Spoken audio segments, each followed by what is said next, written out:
Snívalo sa mi, že som bol neďaleko domu, na veľkom dvore, kde sa zabávalo mnoho chlapcov.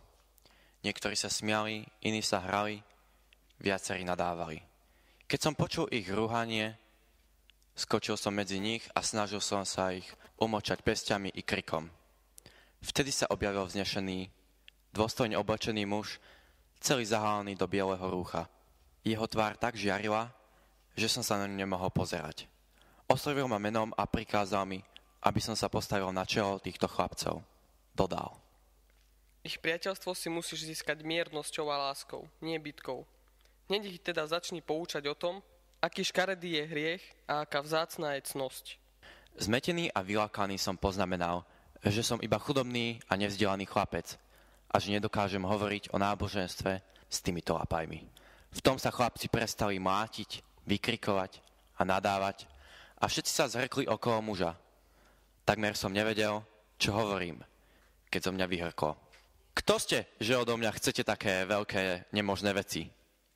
Práve preto, že sa ti to zdá nemožné, musíš to urobiť možným svojou poslušnosťou a tým, že sa budeš vzdelávať.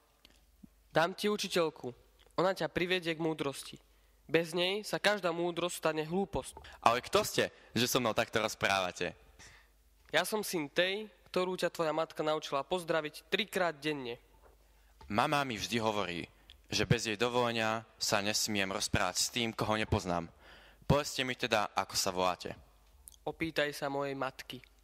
Vtedy vedľa neho zbadal vznešenú ženu, oblečenú v žiarivom plášti, ktorý bol akoby posiatý jagavými hviezdami. Keď počula, že kladiem zmetené otázky i odpovede, naznačila mi, aby som podišiel bližšie.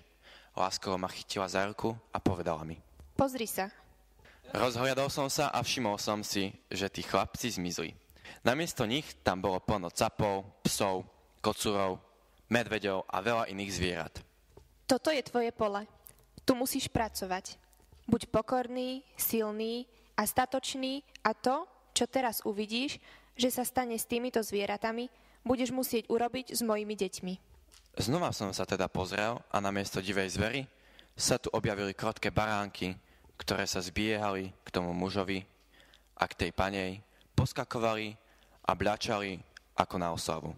V tom som sa vlastne pustil do pláču a prosil som tú ženu, aby hovorila jasnejšie, lebo som nevedel, čo to má znamenať.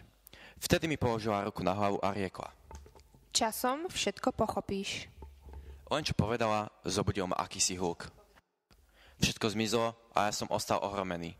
Zdalo sa mi, že ma bolia ruky od buchnátov, ktoré som rozdával a že tvár ma páli od faciek, ktoré som dostal od tých darebákov. Ten muž, tá žena a všetko, čo som povedal a počul, mi tak zamestnávalo mysel, že v tú noc som už nedokázal zaspať.